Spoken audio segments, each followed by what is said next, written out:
Hello everyone, welcome to Anandam study classes. और आज हम लोग डिस्कस करने वाले हैं आपके कुछ प्रीवियस ईयर क्वेश्चन, जैसे कि क्लास 10th का आपके टर्म 2 एग्जाम स्टार्ट हो चुका है और 14 मई को एसएसटी का एग्जाम है। तो उससे पहले हम कुछ क्वेश्चन डिस्कस करेंगे आपके साथ, जो क्वेश्चन हो सकता है कि आ जाए आपके एग्जामिनेशन में। ही प्रीवियस ईयर क्वेश्चन है। तो आज हम लोग आपके इकोनॉमिक्स का कुछ क्वेश्चन डिस्कस करेंगे। जैसे कि इकोनॉमिक्स में आपके दो चैप्टर आ रहे हैं, एक मनी और एक ग्लोबलाइजेशन। तो इन दोनों चैप्टर से आपके मैंने कुछ प्रीवियस ईयर क्वेश्चन को सॉर्ट आउट किया है, सेलेक्ट किया है, जो हो सकता है आपके एग्जामिनेशन में आए। आप एक बार बस इनका प्रैक्टिस कर लीजिएगा, हो सकता है आए, क्योंकि ये कोई जरूरी नहीं है कि एज इट इज सेम आ जाए, बट चांस रहेगा कि आप अगर प्रैक्टिस कर लेते हो तो ऐसे क्वेश्चन बन सकते हैं एग्जामिनेशन में। चलिए क्वेश्चन डिस्कस कर लेते हैं आपके। और मैं चाहता हूँ क्वेश्चन डिस्कस करने से पहले आप इन सारे क्वेश्चंस का स्क्रीनशॉट ले लो। हट जा रहा हूँ, स्क्रीनशॉट आप ले लो। हो गया? हाँ, चलिए देखते हैं आपके। हाँ, यहाँ मैंने 1 लिख दिया है, आपके 2 भी लिखा है, स्लैश करके 3 और 5। देखिए इसका क्या है, ये जो है ना आपके पहले क्या होता था, पहले 1 नंबर के लिए क्वेश्चन आता था 1920 के सेशन के टाइम से आपके 2018 ये सब में 1 नंबर के लिए क्वेश्चन ही सब बनते हैं। हो सकता है अब आपका देखिए क्या है, अब आपके एग्जाम में 2 3 5 किया हुआ है, 2 3 5 ऐसे किया हुआ, तो हो सकते हैं ये क्वेश्चन आपके 2 नंबर के लिए भी बन जाए। और इधर तो सेम है आपका 3 और 5, क्योंकि 2 आ ही रहा है, 3 और 5 तो ऐसे है आपके। इसलिए मैंने 1 नंबर वाले जितने पहले क्वेश्चन पूछे थे बोर्ड में, हो सकता है कि 2 नंबर बन जाए। ठीक है, तो स्टार्ट करते हैं। देखिए पहला ये आपके इजी क्वेश्चन है, एक बार आप इसको बस डिस्कस कर दे रहा हूं मैं, आप कर लीजिएगा प्रैक्टिस प्लीज। देखिए पहला क्वेश्चन क्या, why is money called medium of exchange? क्यों कहा जाता है मनी को मीडियम ऑफ एक्सचेंज? इजी है, 1 नंबर या 2 नंबर के लिए भी आएगा तो आप अच्छे से पॉइंट्स लिख दोगे। और आप अगर अपना नोट्स साथ में रखोगे तो अच्छा रहेगा, अगर कॉपी भी खोल लोगे तो बेटर रहेगा, उसके साथ आप लिखते जाओ या करते जाओ तो बेटर रहेगा। आंसर कम से कम आपको जो आंसर पता है करते गए। सेकंड क्वेश्चन क्या है, why do bank ask for collateral while giving loan? जब लोन लेना रहता है तो बैंक हमसे क्यों कहता है कि कुछ हमें दीजिए, कि हाँ आप अगर चले जाएंगे तो हम मेरा लोन पहुंच चुका है, तो कुछ आप गिरवी रखिए, जिसको बोलते हैं, आप समझते हैं ना, कोलैटरल। ठीक है, तो ये सेकंड क्वेश्चन इजी है। फिर आपके थर्ड क्वेश्चन देखते हैं क्या, the MNC of a country multinational corporation कहा जाता है। ठीक है, setup a production jointly with the local company of other country, state any one benefit of this joint production to the local company. क्या कह रहा है कि MNC है, क्या कोई भी कंट्री में क्या करता है, प्रोडक्शन के लिए आपके लोकल कंपनी के साथ ज्वाइंट मर्ज हो जाता है, तो क्या बेनिफिट होता है आपके लोकल कंपनी को? तो एक बेनिफिट लिखिए, लोकल कंपनी को क्या बेनिफिट होगा। मान लो कोई लोकल कंपनी होगा, उसका उतना प्रोडक्शन या उतना सेल आउट नहीं हो रहा होगा मार्केट में, लेकिन वो एक आपके MNC कंपनी के साथ जुड़ जाता है, तो क्या होगा, उसका सेल तो बढ़ जाएगा। सिंपल, पहले लिखोगे सेल बढ़ेगा, आपके कंपनी भी बढ़ेगा, कंपनी का जो शेयर है वो भी बढ़ेगा। तो ये सब पॉइंट्स आप इसमें इंक्लूड कर सकते हो। ठीक है, इजी है, 1 नंबर के लिए 2 नंबर के लिए तो आप लिख दोगे। आगे बढ़ते हैं। How does the use of money make it easier to exchange things? Give an example. Example के साथ लिखिए कि कैसे मनी है, जो मतलब सेम क्वेश्चन यहाँ कह रहा है money is called medium of exchange, तो यहाँ कह रहा है कि बताइए how does the use of money, क्या जब मनी का यूज करते हैं तो कैसे, जब गुड्स का एक्सचेंज को कैसे इजियर कर देता है। ये एग्जांपल बता दिए कि हाँ देखिए मनी लेकर गए तो कितनी आसानी से मैंने आपके जो गुड्स हैं और जो आपके सर्विसेज हैं मैंने उसको खरीद लिया। तो यहाँ पे एग्जांपल दे दीजिएगा, एग्जांपल के साथ बता दीजिएगा, 1 नंबर के लिए 2 नंबर के लिए हो जाएगा। फिर बार्टर सिस्टम पूछ रहा है कि बार्टर सिस्टम क्या होता है, तो ये भी इजी है, गुड्स टू गुड्स जो एक्सचेंज होते हैं आपके, उसमें उसको क्या बोलते हैं, बार्टर सिस्टम बोलते हैं। आगे क्या आपके, what are the 2 form of modern currency? Modern currency का 2 फॉर्म क्या होता है, तो ये भी लीजिए, इजी क्वेश्चन है, जल्दी से डिस्कस कर देते हैं, वहां आते हैं हम लोग। ठीक है, how do the deposits with bank become their source of income? Deposit करते हैं तो बैंक के लिए कैसे सोर्स ऑफ इनकम है? सिंपल है, सोर्स ऑफ इनकम होगा नहीं। जब आप डिपॉजिट करोगे तो बैंक क्या करता है, उसको किसी और को दे देता है लोन पे, उससे क्या आता है, उसको पैसा आता है, वहां पे वो क्या करता है आपके, उससे एक तरह से हाई इंटरेस्ट आपके लेता है एक तरह से, और वहां पे उसको बेनिफिट होता है। तो ये आपका इजी है। फिर आगे बढ़ते हैं, what is the mean by double coincidence of want? ये क्या होता है डबल कोइंसिडेंस ऑफ वांट? ये किससे जुड़ा है, तो बार्टर सिस्टम से जुड़ा है। याद है, जब बार्टर सिस्टम वो पढ़िएगा तो डबल कोइंसिडेंस ऑफ वांट्स भी इसमें आ जाएगा। ठीक है, तो बहुत इजी से क्वेश्चन जा रहा है आपको। ये सब ऐसी बात नहीं है, ये सब रिपीटेड क्वेश्चन है, ये सब रिपीटेड क्वेश्चन है, बोर्ड में 1 नंबर के लिए 2 नंबर के लिए पूछा गया है वो क्वेश्चन है। why one cannot refuse a payment made in rupees in India? कहने का मतलब है पैसा आपके रुपी जो इंडियन रुपीज है आपके, उसको पेमेंट में लिया जा रहा है, तो क्यों नहीं उसको रिफ्यूज किया जा रहा है? क्यों करेगा? सिंपल बात है भाई, आरबीआई के थ्रू क्या है वो आए आपके ऑथराइज्ड है, गवर्नमेंट हमारा उसको अप्रूव करता है, तो उसको क्या करेगा? कोई डिनाई क्यों करेगा? नहीं डिनाई करोगे तो कोई मना करता है किसी को पैसा दोगे तो? पैसा लेने के लिए सब कोई तैयार ही रहता है आगे, तो पैसा लेने के लिए कोई डिनाई कहाँ करेगा? ये गजब सवाल है ना एक तरह से। ठीक है, आगे करते हैं। Why is the supervision of the functioning of formal source of loan necessary? यहाँ पे कह रहा है कि क्यों सुपरविजन आपके जो देखिए यहाँ पे फॉर्मल सोर्स ऑफ, ये चीज पॉइंट पकड़िए, फॉर्मल सोर्स ऑफ लोन आप समझते हैं, एक इनफॉर्मल होता है एक फॉर्मल होता है, ठीक है? क्रेडिट बोलते हैं इनफॉर्मल और फॉर्मल क्रेडिट, आप पढ़े होंगे, मनी एंड क्रेडिट का ही ये है। आप इन दोनों को कर लिए, क्योंकि मैंने जितना भी यहाँ भी क्वेश्चन लिखा वो इसमें भी फॉर्मल और इनफॉर्मल का जिक्र किया गया है, तो कोशिश कीजिएगा इन दोनों टॉपिक को एक बार अच्छे से पढ़ लें। आपकी फॉर्मल देखो क्या होता है, फॉर्मल जब आप लोन लोगे बैंक से ना तो उसको फॉर्मल बोलेंगे, इनफॉर्मल मनी लेंडर से ले लो, मनी लेंडर से आपके, तो देखो नाम से क्लियर है ना, फॉर्मल मतलब आप बैंक के पास जा रहे हो, कुछ दे रहे हो उसको तो हमें लोन दे रहा है, और इनफॉर्मल मतलब मनी लेंडर अपने फ्रेंड से पैसा ले लिए, बोल दिया कि नहीं दोस्त हम दे देंगे तुमको पैसा इतने दिन बाद आपके, तो उसमें कुछ लेता भी नहीं, तो वहां पे आदमी इमोशनल अटैचमेंट तो आपसे कुछ लेगा नहीं, लेकिन आप जब आप पहले के टाइम मुनीम जी से पैसा ले जाता है, और अभी भी है बहुत लोग क्या करते हैं, पैसा अपना आपके बैंक में नहीं रखकर बाहर क्या करते हैं, उनको देते हैं, किसी को कर्जा जो बोलते हैं, किसी को एक तरह से लोन पे दे देते हैं और उससे वो हाई इंटरेस्ट लेते हैं, तो ये वो होता है कि आपके इनफॉर्मल जो होता है, ठीक है? आपके मनी लेंडर घुस गया और दोस्त होंगे, फ्रेंड्स हो गए, तो उनसे आप पैसा ले रहे हो एक तरह से, तो इनफॉर्मल में आता है, और फॉर्मल बैंक से। तो यहाँ पे क्वेश्चन क्या है, why is the supervision of functioning of formal source of loan necessary? मतलब फॉर्मल सोर्स ऑफ जो लोन है उस पर क्यों सुपरविजन और उसके फंक्शनिंग पे एक तरह से आपके ध्यान देना है? क्यों ध्यान? क्योंकि देखो बैंक जो है वो किसी को तो लोन प्रोवाइड नहीं कर रहा है ना, उसको सबको प्रोवाइड करना, तो किसी चीज पे सुपरविजन तो रहेगा ना, नहीं सुपरविजन होगा तो अच्छे से चलेगा, छोड़ देंगे फॉर्मल लोन को तो काम कैसे करेगा? क्योंकि बैंक एक आदमी के लिए तो है नहीं, मान लो फॉर्मल कहाँ से आता है, बैंक से ही आता है, तो बैंक किसको देगा? आपके रिच को भी दे रहा है और पुअर को भी दे रहा है, मतलब एवरी सोसाइटी को देता है। हाँ प्रोसीजर है चीजों को लेकर, रिच के लिए कुछ कम प्रोसीजर है, आपके पुअर के लिए कुछ ज्यादा प्रोसीजर है, तो बात अलग है। ठीक है, यहाँ आते हैं आपके क्या है 11th क्वेश्चन है, give any two example of informal sector. ये भी इजी है, इनफॉर्मल मैंने कहा ना, इनफॉर्मल को आप एक बार पढ़ लीजिएगा। इनफॉर्मल के आपके एग्जांपल दे दिया क्या है, मनी लेंडर आते हैं, उसमें कुछ फ्रेंड्स आते हैं, और भी दो चार आप बुक से पॉइंट्स निकालिएगा तो हो जाएगा। यहाँ पे दो पूछ रहा है तो इजी है। Why are most of the poor house hold deprive from the formal sector of loan? क्या देखो, डिप्राइव मतलब वंचित रहना, डिप्राइव मतलब वंचित रहना, तो क्या क्वेश्चन बोल रहा है कि क्यों है आपके जो फॉर्मल जो गरीब लोग हैं, आपके पुअर हाउस होल्ड है, वो क्यों वंचित रहते हैं फॉर्मल सेक्टर से? बात मैंने यहाँ कहा नहीं कि रिच को जल्दी लोन मिल जाएगा, इनको फॉर्मल सेक्टर से मिलेगा। आज आपको आपके पढ़ाई के लिए पापा को लोन चाहिए, मान लीजिए कुछ इमरजेंसी हो गया, आपको पैसा चाहिए, तो क्या होगा? जो आपके फादर वो बैंक के पास जाएंगे, नहीं हमको इतना पैसा दो, क्योंकि वहां तो प्रोसीजर करेंगे, नहीं आप ये फॉर्म भरिए, हमको इतना दिखाइए, आपके पास इतना संपत्ति है, उसके बाद आप हम क्या करेंगे, लोन प्रोवाइड करेंगे। लेकिन वहां अगर किसी मनी लेंडर के पास गांव में किसी के पास पैसा होगा, रखा होगा, तो हाँ दो हमको भाई एक सप्ताह के लिए, हम तुमको दे देंगे, लौटा देंगे एक सप्ताह के बाद। वो बोलेगा ठीक है हमको इतना ब्याज दीजिए, तब हम आपको क्या करेंगे, ये दे देंगे। तो आसानी किधर पड़ा?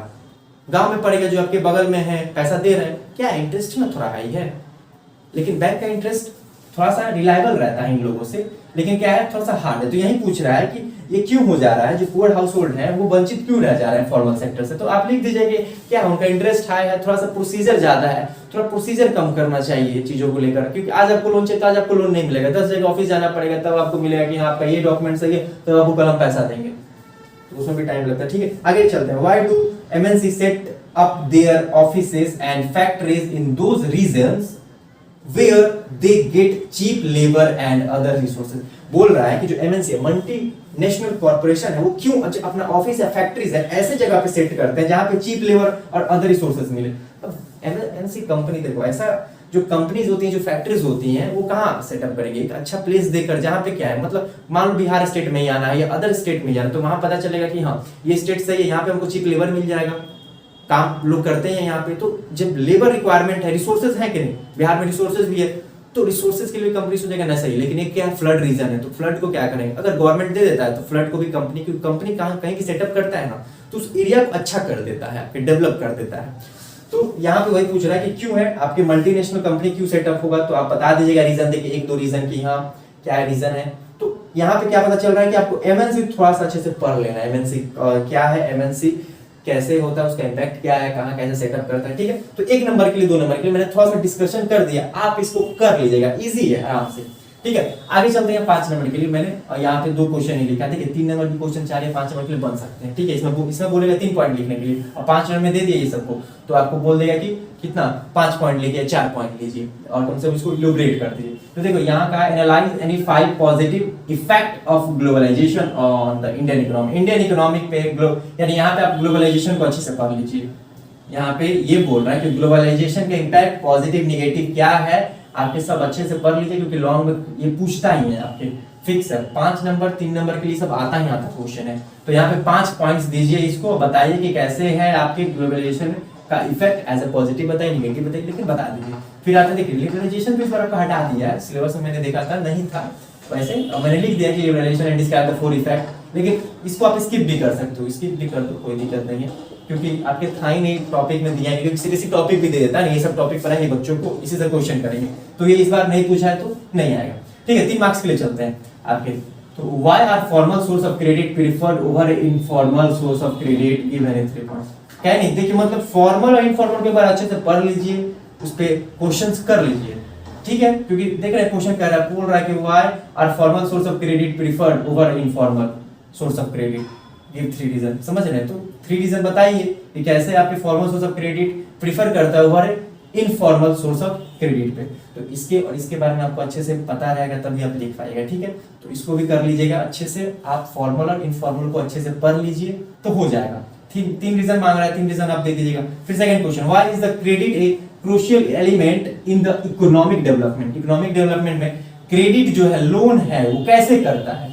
मैंने कहा नहीं, देखिए लोन से ही तो हर चीज चल रहा है ना, आपके हर चीज, बैंक है, बैंक के पास पैसा सेव रखते हैं ना, तो बैंक के पास जो पैसा सेव है वो क्या है, हमें पता क्या है कि मेरा भी अकाउंट है, मैंने भी बैंक में कुछ पैसा रखा हुआ है, आपके 1-2 हजार पैसा होगा, 3 हजार, तो वो क्या है, मैं तो समझ रहा हूँ कि मेरा पैसा क्या है, बैंक के पास सेव है, लेकिन वो पैसा सेव नहीं है, वो पैसा बैंक भी क्या कर रहा है, रन करा रहा है उसको, तभी तो बैंक को भी क्या आ रहा है, इंटरेस्ट आ रहा है, तभी वो मुझे भी जितना इंटरेस्ट देता है वो देगा आपके। तो बैंक क्या चलता है, बैंक भी आपके इंटरेस्ट से चलता है, यानी लोन से चलता है। बैंक भी क्या करता है, बड़े बड़े कंपनियां लोन चाहिए, ले लो लोन इतना, ठीक है, तो वो भी लोन करता है। हर चीज आपकी क्या है, सब चीजों से जुड़ी हुई है क्रेडिट से, तभी क्रेडिट आपका क्या करता है, हम लोग को इंटरेस्ट प्रोवाइड कराता है। तो बात चीजों को समझ गए। तो क्यों क्रूशियल एलिमेंट है इंडियन इकोनॉमिक में, आप कितना 3 से 4 पॉइंट लिख दीजिए कि हाँ ये करने से आपका इकोनॉमिक रन करता है। अगर क्रेडिट देंगे तो नए स्टार्टअप होंगे, वो रन पर ये आपके खुल पाएंगे, आपके जो लोग हैं वो क्या करें, इन्वेस्टमेंट कर पाएंगे चीजों में। हाँ, आगे बढ़ते हैं। आपकी सेकंड हो गया। थर्ड है critically examine the impact of globalisation in India. फिर ग्लोबलाइजेशन की बात की, मैंने कहा नहीं ये टॉपिक पढ़ लीजिएगा ना सर, आपका 3 हो 4 हो 5 हो 1 हो सब क्वेश्चन निकल जाएगा। फिर critically examine the impact of globalisation, यानी ग्लोबलाइजेशन का क्या इम्पैक्ट पड़ता है इंडियन पे, इंडियन इकोनॉमिक पे, उसको आप एग्जामिन कीजिए, उसका 4-5 पॉइंट लिखिए, बताइए कि ग्लोबलाइजेशन है क्या, क्या करता है, अगर आएगा तो हमारी इकोनॉमी पे क्या आपके इम्पैक्ट पड़ेगा, आपके क्या इम्पैक्ट पड़ सकता है। एक तो आपका क्या होता है, ग्लोबलाइजेशन मतलब बोलता है क्या, रैपिड इंटीग्रेशन। मैंने चैप्टर आपको पढ़ाया भी नहीं है मनी और, लेकिन क्या था बिजी, कोई बात नहीं, आपको इस सेशन से स्टार्ट कर देंगे चीजों को, और मेरा प्रयास रहेगा कि 10th के जितने भी इकोनॉमिक्स के चैप्टर हैं, आपके पॉलिटिकल साइंस के चैप्टर, उसको कंप्लीट कर दें कि आपको डाउट कहीं से ना, ठीक है। तो ग्लोबलाइजेशन मतलब रहता है rapid integration between 2 other countries, ठीक है। अदर कंट्रीज के साथ आपका क्या करें, कि रैपिड इंटीग्रेशन चल रहा है, ट्रेड चल रहा है, मान लीजिए दूसरे कंट्री को इनवाइट करें कि आइए हमारे पास इन्वेस्टमेंट कीजिए, नई कंपनी सेटअप कीजिए, जिससे क्या होगा, मार्केट आपका खुलेगा, समझ में आ रहा है। तो मार्केट खुलेगा, मार्केट कंपटीशन होगा, चीजें का वेरिएशन आएंगे। आज आपके पास बहुत अगर बात करें हम चीजों, पेन की बात करें तो पेन में वेरिएशन है, आपके बुक्स में है, आपके मतलब जितने छोटे छोटे चीजें हैं हम लोग के फूड आइटम्स है, उसमें भी आपके वेरिएशन आते हैं। नहीं ये कंपनी का मत लेगा पापा, ये कंपनी का लगेगा, ये कंपनी का ज्यादा टेस्टी होता है। तो कहने का मतलब है कि क्या है, आपके ग्लोबलाइजेशन से क्या हो रहा है, मार्केट में कंपटीशन आ रहा है, चीजों की वेरिएशन बढ़ रही है। थोड़ा सा मैंने डिस्कस कर दिया, और आप पढ़े होंगे नोट्स होगा, उससे आप लोग लिख लीजिएगा, ठीक है। Evaluate the role of MNC in the economic development of, मैंने फिर कहा था एमएनसी पढ़ लीजिएगा सर, एमएनसी। फिर पूछ रहे हैं कि रोल क्या है एमएनसी का इकोनॉमी, यहाँ क्या पूछा, फैक्ट्री क्यों सेटअप करता है सर, आपके जहाँ रिसोर्स रहता है, जहाँ चिप लेबर रहता है। फिर यहाँ पूछ रहा है कि एमएनसी का बताइए कि इकोनॉमिक डेवलपमेंट है क्या हेल्प है, तो कर लीजिएगा अच्छे से, क्या है एमएनसी, इसको पढ़ लीजिएगा, मल्टीनेशनल कंपनी होता है। Explain any 3 loan activity of banks in India. Explain any 3 loan activities of bank in India, यानी आप ये एक्सप्लेन कीजिए कोई भी 3 एक्टिविटी, जैसे बैंक कैसे लोन प्रोवाइड करता है, लोन एक्टिविटीज को परफॉर्म करते हैं इंडिया में, ठीक है। फिर आगे 6, how do MNC interlink production across countries, explain with examples. How do MNC, फिर क्या बोल रहा है एमएनसी का बात आ रहा है, इसको पढ़िएगा सर, कह नहीं रहे। How do MNC interlink production across countries with example, example के साथ बताइए कि एमएनसी कैसे इंटरलिंक करता है प्रोडक्शन को अदर कंट्रीज के साथ। आपके क्या है, मतलब इसको पढ़ना जरूरी है, यहाँ पे ये चीज पता चल रहा है ना, मैंने लगाया है आपके, ठीक है। Why is cheap and affordable credit important for the country development, क्यों जरूरी है आपके चीप और अफोर्डेबल क्रेडिट। देखिए अफोर्डेबल क्रेडिट आपके, जैसे क्रेडिट मतलब लोन होता है, याद रखिए जापान में सबसे कम आपके कम इंटरेस्ट पे लोन देता है, 0 पॉइंट कुछ पे आपके, क्यों, क्योंकि वहां का बोल सकते हैं डेवलप कंट्री है, इसलिए कोशिश करता है कि लोन दें कि थोड़ा सा चीजें रन करें। मतलब एक चीज है वहाँ पे लोन बहुत सस्ता है, अगर सस्ता लोन की बात करें तो जापान है जहाँ बहुत सस्ता है। हमारे यहाँ लोन भी है लेकिन इंटरेस्ट भी रहता है आपके, लेकिन सबसे अच्छा आपका जापान का, वहाँ जाइएगा, वहाँ सेटल होइएगा तो वहाँ पे आपको पैसा लीजिए, पैसा एकदम सस्ता में मिल जाएगा और कुछ भी स्टार्टअप कीजिए, ठीक है। तो यहाँ पे है आपके कि लोन क्यों है, क्योंकि अफोर्डेबल कीजिएगा तभी क्या है, बहुत ऐसे लोग हैं जो कहते नहीं है अपना जो स्टार्टअप है वो लोन पे किए हुए हैं कि नहीं हम लोन ले लेते हैं आपके, उससे हम क्या करते हैं जो ट्रैक्टर है कुछ भी है आपका, कोई स्टार्टअप ही करना है, वो क्या करें आपके, हम लोन से स्टार्ट कर देते हैं चीजों की, जब चलेगा तो पैसा चुका देंगे, उस तरह चलता है आपके। तो जरूरी है आपका लोन, जरूरी है, कहीं ना कहीं इकोनॉमिक में हेल्प करता है आपके सबसे ज्यादा। इससे सबसे ज्यादा लोग, मान लीजिए एक आपके लोन आप किसी को देते हैं जिससे स्कूल खोलता है, कोई स्टार्टअप खोलता है, तो वो क्या करेगा आपके, वहां पे एम्प्लॉयमेंट जनरेट करा देगा, वो लोग अपने अंडर काम कराएगा। तो एक चीज तो हो रहा है ना आपके, जो आप अनएम्प्लॉयमेंट बोलते हो वो कहीं ना कहीं तो कम हो रहा है, कुछ कम हो रहा है, समझ रहे बातों को। तो ये आप लिखिएगा। फिर mention the 3 points of differences between formal, देखिए फॉर्मल और इनफॉर्मल सेक्टर के बारे में डिफरेंसेस क्या है, क्या डिफरेंसेस है, कम से कम 4 पॉइंट तो याद रखिएगा आप, कम से कम 4, अच्छा रहेगा, ठीक है। 4 पॉइंट याद रखिएगा, डिफरेंसेस का क्या होता है, फॉर्मल एंड इनफॉर्मल में पढ़िएगा आपके। Banks are efficient medium of exchange, support the statement with argument, बोल रहा है कि banks are efficient medium of exchange. अब बात से मीडियम ऑफ एक्सचेंज बैंक में ज्यादा ना होता है, दिन भर एक्सचेंज होते रहता है पैसा, वो आप पैसा डाले फिर कोई पैसा निकाला, फिर डाल रहा है पैसा उसको फिर कोई निकाल रहा है, मतलब समझते हैं। अभी तो ऑनलाइन है आपके, यूपीआई करो, मतलब बैंक का एक्सचेंज चल ही रहा है, एक्सचेंज चल ही रहा है, मनी फिर बैंक से दौड़ता है, पता चलता है इस बैंक से गया इस बैंक में है पैसा, इस बैंक से है इस बैंक से है, तो समझ रहे हैं कैसे मीडियम ऑफ एक्सचेंज हो ही रहा है। हम सोचेंगे नहीं पैसा खर्चा ही नहीं करेंगे, लेकिन ऑनलाइन है आप कर ही रहे हो चीजों को, तो मीडियम ऑफ एक्सचेंज हो ही रहा है। तो सपोर्ट, आप आर्गुमेंट दो, तथ्य दो और सपोर्ट करो इस बात को, इस कथन को, ऐसा क्वेश्चन करता है को मत पूछिए, बोल दे या फिर कहेगा कमेंट इट, जस्टिफाई इट, ऐसे चीजों को करता है, तो इस पे ध्यान देना, ठीक है। Deposits with bank are beneficial to the deposits as well as the nation, examine the statement, बोल रहा है पैसा डालते हैं बैंक में तो कैसे बेनिफिशियल है आपके और नेशन के लिए, लोगों के लिए। तो यहाँ पे समझ रहे हैं, यहाँ पे ये भी चीज आ रहा है कहाँ, इंडियन इकोनॉमी, यहाँ से क्वेश्चन मैच करता है, why the cheap affordable credit important for all countries, सही बोल रहा है। यहाँ भी बैंक मीडियम कैसे एक्सचेंज हो रहा है, देख रहे तरीका, देख रहे क्वेश्चन का थोड़ा,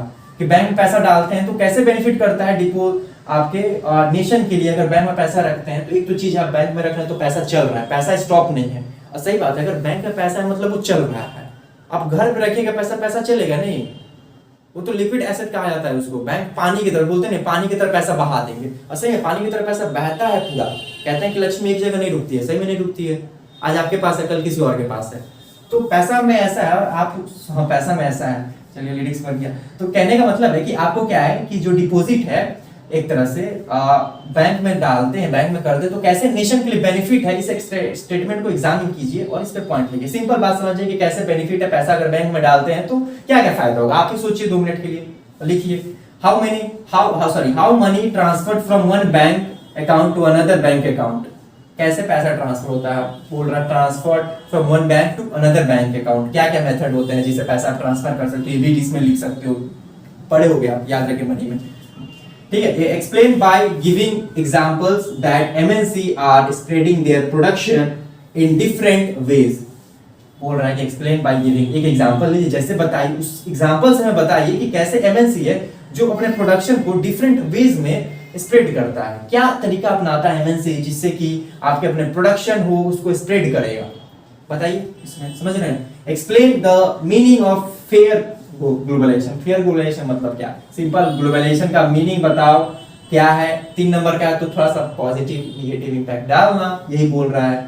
तो ग्लोबलाइजेशन मतलब पढ़ लेना अच्छे से, ग्लोबलाइजेशन के बारे में मीनिंग पढ़ लो, इम्पैक्ट पढ़ लो क्या है। How is money used as a medium of exchange, कैसे मनी को मीडियम ऑफ एक्सचेंज कहा जाता है। देखो यहाँ पे क्वेश्चन बनता है 1 या 2 नंबर के लिए मान लो, ठीक है, यहाँ क्या बना दिया 3 नंबर के लिए बना देगा, समझ में आ रहा है। तो कैसे मनी आपका मीडियम ऑफ एक्सचेंज होता है विद एग्जांपल्स। इसको इरेज करेंगे अभी और क्वेश्चंस आपके देखेंगे, क्योंकि यहाँ स्पेस नहीं बचा था इसलिए मैंने नहीं लिखा था, लेकिन और 5-6 आपके क्वेश्चंस हैं जिसको कर लेंगे। और आप कोशिश करिएगा सभी क्वेश्चंस को कर लेने के लिए। आपके जितने लॉन्ग क्वेश्चंस हैं, अगर डाउट होता है तो आप कमेंट कीजिएगा, मैं इसका आंसर भी आपको प्रोवाइड कर दूंगा, लेकिन पहले ट्राई कीजिएगा क्योंकि हो जाएगा, बहुत रिपीटेड क्वेश्चन है। आप नोट्स को पढ़िएगा, टॉपिक को पढ़िएगा तो हो जाएगा आपसे, ठीक है। तो इरेज करते हैं और नेक्स्ट क्वेश्चन की तरफ बढ़ते हैं। आपके नेक्स्ट है हमारा आपके how has globalisation created new opportunities for company providing service in India, explain, ठीक है। हो सकता है तो आपके इस देखिए मैं अच्छे से आपको एक्सप्लेन भी कर दे रहा हूँ एक तरह से, क्योंकि हो सकता है आपको लगे कि नहीं ठीक ये वर्ड मुझे दिखाई नहीं दे रहा है, तो इसका इशू आप ना दें, इसलिए मैं अच्छे से रीड कर रहा हूँ। क्वेश्चन बोल रहा है आपके कि ग्लोबलाइजेशन है वो कैसे, फिर ग्लोबलाइजेशन को सर्किल कर देता हूँ मैं, क्यों, क्योंकि देखिए फिर यहाँ ग्लोबलाइजेशन टर्म ऐड कर दिया। तो कहने का मतलब है कि आपको ग्लोबलाइजेशन का अच्छे से कॉन्सेप्ट होना चाहिए। आप उसके बारे में 10 पॉइंट्स 5 पॉइंट्स कम से कम अच्छे से पढ़ लें, उसका इम्पैक्ट क्या है, वो है क्या। पहला तो ग्लोबलाइजेशन है क्या, उसका पॉजिटिव नेगेटिव इम्पैक्ट क्या होता है। फिर बोल रहा है कि अगर ग्लोबलाइजेशन होगा तो न्यू अपॉर्चुनिटीज कैसे क्रिएट होंगी, जो कंपनी है वो कैसे सर्विसेज प्रोवाइड करेंगे इंडिया में, कैसे नया और एम्प्लॉयमेंट जनरेट करेंगे। ये भी क्वेश्चन आ सकता है कि जो ग्लोबलाइजेशन है वो क्या आपके एम्प्लॉयमेंट जनरेट करता है, और फिर कहेगा जस्टिफाई इट, समझ में आ रहा है। तो ऐसे भी क्वेश्चन आ सकते हैं। तो यहाँ पे आप ग्लोबलाइजेशन को पढ़ लीजिएगा अच्छे से। सिंपल बात है, जब रैपिड इंटीग्रेशन हो, एक कंपनी मान लीजिए कोई कंपनी बाहर से आता है तो क्या करेगा, उसको चीप लेबर चाहिए, चीप लेबर चाहिए तो क्या करेगा, आपके एम्प्लॉयमेंट तो प्रोवाइड करेगा ना आपके लोगों को, जो क्योंकि वहां से लेबर लाएगा, ये तो पॉसिबल नहीं है आपके, तो यहीं से वो उसको लेबर चाहिए ना, तो यहाँ पे क्या करेगा वो लेबर लेगा आपके और वो अपनी कंपनी में उन लोगों को जॉब देगा। तो इससे क्या होगा, आपके एक तरह से वो आपके न्यू अपॉर्चुनिटीज और एक तरह से आपके एम्प्लॉयमेंट को जनरेट करेगा, ठीक है। तो यहाँ पे इसको अच्छे से पढ़ लेंगे और अच्छे से पॉइंट्स आप समझ के लिख देंगे। फिर आगे आते हैं the credit facility should the credit facility of the informal sector should be discouraged, support the statement with argument. देखिए ऐसा ऐसा क्वेश्चन आता है ना बोर्ड में, बच्चा 2 मिनट के लिए कंफ्यूज हो जाता है कि पूछ क्या रहा है। पहला चीज तो नोटिस करता है कि हाँ इनफॉर्मल सेक्टर मतलब इनफॉर्मल सेक्टर यानी सोर्स ऑफ क्रेडिट की बात की जा रही है। तो चलो एक चीज तो इसको याद है। फिर कह रहे हैं क्या लिखें इसके बारे में, जो फैसिलिटीज क्या इसका अच्छाई पूछ रहा है कि बुराई पूछ रहा है, क्योंकि ऐसा ऐसा आपके सामने स्टेटमेंट ऐसा ऐसा वर्ड डाल देगा। क्योंकि सिंपल एक वर्ड में अगर मैं आपसे पूछूं तो आप लिख दीजिए इनफॉर्मल सेक्टर का डिमेरिट्स लिख दीजिए, तो आप कहेंगे डिमेरिट्स याद है, चलिए हाई इंटरेस्ट रेट लेता है या इसका रिटर्न रिकॉर्ड ही नहीं रहता है आपके, तो ये क्या है आपके उसके डिमेरिट्स हो गए एक तरह से चीजों को as compare to formal sector में। तो आप समझ गए, लेकिन यहाँ क्या ऐसे देगा आपके कोटेशन टाइप का करके कहेगा कि इसको सपोर्ट कीजिए और आर्गुमेंट दीजिए, समझ में आ रहा है। तो आपको अच्छे से चीजों को समझना है, क्वेश्चन को समझना है, प्रैक्टिस कर लीजिएगा ना तो चीजें इजी हो जाती है और कॉन्फिडेंस आपका बिल्डअप हो जाएगा। तो यहाँ बोल रहा है कि जो इनफॉर्मल सेक्टर है शुड बी डिस्करेज्ड, देखिए शुड बी डिस्करेज्ड बोल रहा है, तो सिंपल यहाँ समझिए क्वेश्चन यही बोल रहा है कि आपके इनफॉर्मल जो सेक्टर है सोर्स ऑफ क्रेडिट है वो होना चाहिए, आपके डिसकंटिन्यू कर देना चाहिए। मतलब क्या आप ऐसे उसमें लग रहे हैं आपको पॉइंट्स आर्गुमेंट्स, क्या वैसा चीज है जिससे कि इनफॉर्मल सेक्टर को आपको डिसकंटिन्यू करना चाहिए। पहला चीज तो इसमें नो रिटर्न रहता है, हाई इंटरेस्ट रहता है, तो एज कम्पेयर टू कहीं ना कहीं तो मान लीजिए, लेकिन इसमें भी क्या होता है वो डायरी मेंटेन होता है आपका, जो ब्याज पे पैसा देते हैं वो डायरी मेंटेन करते हैं। लेकिन मान लीजिए चल बस ये कुछ हो गया आपके, तो जो आप मान लीजिए पैसा उस पर बन रहा है आपके 10,000 15-20,000 पैसा बन रहा है, तो क्या करेंगे कि नहीं देखिए मेरे बाबूजी इतना लिखे थे इस पे, आपके 20,000 देना पड़ेगा। तो ठीक है, म्यूचुअल ट्रस्ट पे चलता है आपके, सिंपल म्यूचुअल ट्रस्ट तो सही है, नहीं तो नहीं देने वाला पार्टी रहेगा तो देगा ही नहीं, तब कहाँ कोर्ट जाएगा कि देखिए हम जज साहब आपका इतना पैसा जो है हम इसको दिए, तो कहेंगे कि नहीं इसमें कहाँ कुछ है। तो बैंक इसीलिए रिटर्न रिकॉर्ड रखता है ना, तो कुछ प्रोसीजर है लेकिन उससे सही है आपके, वो अपने लिए रखता है कि हाँ जाके कोर्ट में दिखा सकते हैं देखिए इतना पैसा इतना लोन हम दिए हैं, हमको बोले थे साहब कि मेरे चलने जाने पे मेरा जो संपत्ति है आप रख लीजिएगा। तो जज साहब कहेंगे ठीक है, अब सिचुएशन के आधार पर अपना जजमेंट सुनाएंगे। लेकिन क्या है यहाँ पे इनफॉर्मल सेक्टर में हाई इंटरेस्ट रहता है, रिटर्न तो कुछ रहता ही नहीं, रहता है तो डायरी पर मेंटेन होता है, ठीक है। तो foreign trade is an important component of globalisation, लिख लीजिएगा आगे 17। फॉरेन ट्रेड जो बोल रहा है ये इंपॉर्टेंट कंपोनेंट है ग्लोबलाइजेशन का, ठीक है। एक्सप्लेन एनी 3 पॉइंट्स, फिर यहाँ ग्लोबलाइजेशन जोड़ दिया, अब क्या जोड़ दिया है फॉरेन ट्रेड। तो बोल रहा है कि जो ग्लोबलाइजेशन है उसका जो कंपोनेंट है वो फॉरेन ट्रेड है, तो कैसे इंपॉर्टेंट है? इंपॉर्टेंट होगा नहीं। मान लीजिए जब ग्लोबलाइजेशन होगा तो इंटीग्रेशन होगा, integration rapid integration between two country, other countries, बहुत सारी कंपनी आएंगे यहाँ पे, तो फॉरेन ट्रेड नहीं होगा। यहाँ का माल वहाँ, यहाँ का जो सामान होगा वहाँ जाएगा, उससे क्या होगा, आपका कल्चर भी स्प्रेड होगा, चीजों के फूड आइटम्स भी, वाह ऐसा ऐसा भी डिशेस होती हैं हम लोग आज खाते हैं। पहले मान लीजिए ग्लोबलाइजेशन नहीं रहता तो आपको पता रहता है कि बाहर जो है आपके अदर कंट्री में ऐसा ऐसा डिश तैयार होता है, नहीं तो यहाँ का सामान वहाँ जाता है, यहाँ का मसाला दूसरे कंट्री में रहता है, वाह इंडिया में ऐसा मसाला है, ऐसा ये है, हम लोग वहाँ के सामान को यहाँ खाते हैं। तो फॉरेन ट्रेड से क्या होता है, आपके बहुत ज्यादा ट्रेड में आपके बेनिफिट है, और ये क्या करता है, आपके चीजों को इधर से उधर करता है, तो लोगों का लेवल ऑफ जो इंटरेस्ट है चीजों के प्रति जाता है, और यहाँ पे ट्रेड सिस्टम बढ़ता है। मान लीजिए डिमांड की जाए कि नहीं मुझे वहां से चाहिए, वहां का मिठाई बहुत अच्छा रहता है, तो उस कंट्री से मिठाई क्या होंगे आपके बनेंगे और यहाँ पे सप्लाई होंगे। तो ग्लोबलाइजेशन क्या करता है, फॉरेन ट्रेड का एक इंपॉर्टेंट कंपोनेंट है। सिंपल यहाँ ग्लोबलाइजेशन का ही बातें आपको लिखनी है, क्योंकि फॉरेन ट्रेड आपको उतना तो पढ़ाया नहीं गया है, फॉरेन ट्रेड के बारे में बड़ा सा पॉइंट लिखेगा, ठीक है। लेकिन देखिए चीजों को ऐसे जोड़ के आपको देता है कि लगेगा फॉरेन ट्रेड क्या है, फॉरेन ट्रेड, फॉरेन ट्रेड कुछ नहीं, जो अदर देश से जो व्यापार होता है उसको फॉरेन ट्रेड बोलते हैं। आपके इंडिया का दूसरे कंट्री से व्यापार होता है, क्या हो रहा है, फॉरेन ट्रेड हो रहा है, समझ में आ रहा है। एलुब्रेट एनी 3 डिसएडवांटेज, एमएनसी का 3 डिसएडवांटेज आप याद कर लीजिए, क्या है एमएनसी, एमएनसी का पॉजिटिव नहीं, मान लीजिए आ गया यहाँ पे तो एक तरह से पता चला कि नहीं जो मेरा लोकल कंपनी है वो जो यहाँ का कंपनी है वो बिल्ड ही नहीं हो पा रहा है, पता चल रहा है कि नहीं अदर कंट्री अदर एमएनसी आ गए हैं आपके, और जो गवर्नमेंट का जो आपके सेक्टर है वही नहीं बढ़ रहा है, तो कहीं ना कहीं क्या है डिसएडवांटेज है। या ये बोल दीजिए कि दूसरे तर्क में बोलेगा गवर्नमेंट कम्पीट नहीं कर पाता है आपके, और दूसरे तरीके से बोलेगा तो एमएनसी क्या है उसका डिसएडवांटेज है एक तरह से, उसके आने से जो मेरे कंट्री का जितने भी लोकल कंपनीज है एक तरह से आपके वो डाउनफॉल हो रहे हैं, वो गिर रहे हैं आपके, क्योंकि कहीं ना कहीं चिप में प्रोवाइड कर रहा है।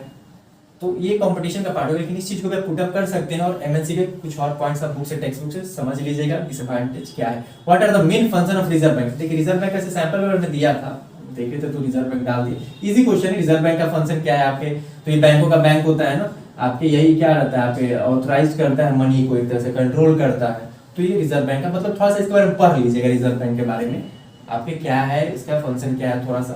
और फिर यहाँ next question, right 4 function of WTO, ठीक है। डब्ल्यूटीओ का 4 फंक्शन आप लिख दीजिए, वर्ल्ड ट्रेड ऑर्गेनाइजेशन है इसका, मतलब ये है आपके से इस बार दिया भी था आपके टॉपिक वर्ल्ड ट्रेड ऑर्गेनाइजेशन, तो इसके बारे में पढ़ लीजिए। वर्ल्ड ट्रेड ऑर्गेनाइजेशन है क्या, आपके एक ऑर्गेनाइजेशन है जो क्या करता है ट्रेड को कंट्रोल करता है, कैसे ट्रेड होना चाहिए, क्या रूल्स रेगुलेशन होना चाहिए वो बताता है, ठीक है। फिर आगे what are the impact of WTO on the Indian economy में, डब्ल्यूटीओ का क्या इंपैक्ट पड़ता है ये पढ़ लीजिएगा, ठीक है। मतलब जब वर्ल्ड ट्रेड को पढ़िएगा तो ये रेफरेंस रखिएगा माइंड में। फिर what is the trade barrier, trade barrier क्या होता है, आपके कुछ रिस्ट्रिक्शन होते हैं जो गवर्नमेंट इंपोज करती हैं। फिर गवर्नमेंट क्यों, how government can use trade barrier, कैसे गवर्नमेंट यूज करता है आपके ट्रेड बैरियर को, ठीक है। तो ट्रेड बैरियर को समझ लीजिएगा। फिर आगे क्या last question, what is the WTO, what are the aims of WTO, what are the drawbacks of WTO, world trade organisation है क्या, उसका एम क्या है और उसका ड्रॉबैक क्या, पढ़ लीजिएगा, ये सब लॉन्ग में आ सकता है, ठीक है 5 चरण में, क्योंकि आपके दिया भी था टॉपिक। तो ये है आपके क्या, आपके मनी का हो गया, मनी एंड ग्लोबलाइजेशन, ठीक है। ग्लोबलाइजेशन ये 2 है, इनसे आप मान लो अप्रॉक्स कितना 23 क्वेश्चन है आपके, इधर का तो मैंने ऐड नहीं किया है, ठीक है कोई बात नहीं। तो मतलब एक तरह से 40 क्वेश्चन मान लीजिए, 40 क्वेश्चन होगा, इसको अच्छे से एक बार प्रैक्टिस आप कर लीजिएगा, और एक बार इसको स्क्रीनशॉट ले लीजिए, ये क्वेश्चन का आपने स्क्रीनशॉट नहीं लिया, ले लीजिए, अच्छा रहेगा। और आप अच्छे से क्या कीजिएगा, प्रैक्टिस कर लीजिएगा तो सही रहेगा, क्योंकि देखिए क्वेश्चंस ये कोई जरूरी नहीं कि ये सब क्वेश्चन आएंगे, अब मैंने गेस किया है, लेकिन बोर्ड का एक फॉर्मूला रहता है कि वो रिपीट करता है क्वेश्चंस को, वो क्वेश्चन के तरीके को रिपीट करता है आपके, और आप इस जितने क्वेश्चन इसको सॉल्व कर लीजिएगा तो आपको एक अंदर से कॉन्फिडेंस बिल्डअप हो जाएगा, लगेगा कि हाँ हो रहा है ये ऐसा ऐसा क्वेश्चन। क्योंकि हम लोग स्टार्टिंग में क्या करते हैं कि what is money, what is information, ऐसे पढ़ते हैं, लेकिन बैंक क्या, बैंक नहीं आपके बोर्ड क्या करता है, ऐसे नहीं पूछता है, वो ऐसे स्टेटमेंट दे देगा तब पूछेगा, आप सोचेंगे पूछ क्या रहा है थोड़ी देर के लिए, तो आप लिख दीजिएगा, लेकिन कोशिश कीजिए जब आप प्रैक्टिस कर लीजिएगा तो आपको वहां पे उतना टाइम नहीं देना होगा, चीजों का पहले समझ जाए कि हाँ ऐसा क्वेश्चन था तो ऐसा होगा। तो जो 2 चैप्टर है बहुत इजी है, आप बस क्वेश्चन प्रैक्टिस के लिए, ज्यादा नहीं हुए, पहले फुल सिलेबस हुआ करता बहुत ज्यादा क्वेश्चन प्रैक्टिस करना पड़ता था बच्चों को, लेकिन अभी 2 ही चैप्टर है आपके, 40 क्वेश्चन आपके, 30 क्वेश्चन ज्यादा नहीं हुए, प्रैक्टिस कीजिए, कॉन्फिडेंस बिल्ड होगा। दूसरी चीज, अगर आपको लॉन्ग क्वेश्चन में लगता है कि आंसर नहीं दे पा रहे हैं तो आप मुझे कमेंट कीजिएगा, तो मैं कोशिश करूंगा अगर आप लोग कमेंट करते हैं तब मैं क्या करूंगा कि आप जितने भी आंसर है वो आपको प्रोवाइड कर दूंगा पीडीएफ के फॉर्म में, ठीक है। और मेरा कोशिश है कि जितने क्वेश्चन है ये सब भी कोशिश करूँ कि आपको पीडीएफ फॉर्म में अगर आप लिख लोगे इसे तो मुझे नहीं लगता कि दिक्कत होगा बोर्ड पे अच्छे से। अगर इफ यू हैव प्रॉब्लम तो आपको पीडीएफ फॉर्म में कोशिश करूंगा वो भी आपको प्रोवाइड कर दूं अगर आपको हो तो, ठीक है। तो आप पहले कोशिश करिए जितने भी क्वेश्चन है पहले सॉल्व करने के लिए, अगर नहीं सॉल्व होता तो मैं तो हूं ही, आप मुझे कमेंट कीजिएगा तो मैं इसका आंसर भी प्रोवाइड कर दूंगा, ठीक है। तो मिलते हैं आपके नेक्स्ट लेक्चर में, और नेक्स्ट लेक्चर में हम लोग पॉलिटिकल साइंस के जितने भी चैप्टर्स आउटकम्स है आपके, एक और पॉलिटिकल पार्टीज है, ठीक है। तो उन दोनों के अच्छे से क्वेश्चंस देख लेंगे, क्या क्या क्वेश्चन है, क्या क्या आ सकते हैं, और अच्छे क्वेश्चन से सॉल्व जरूर कीजिएगा, ठीक है। मिलते हैं आपके नेक्स्ट लेक्चर में।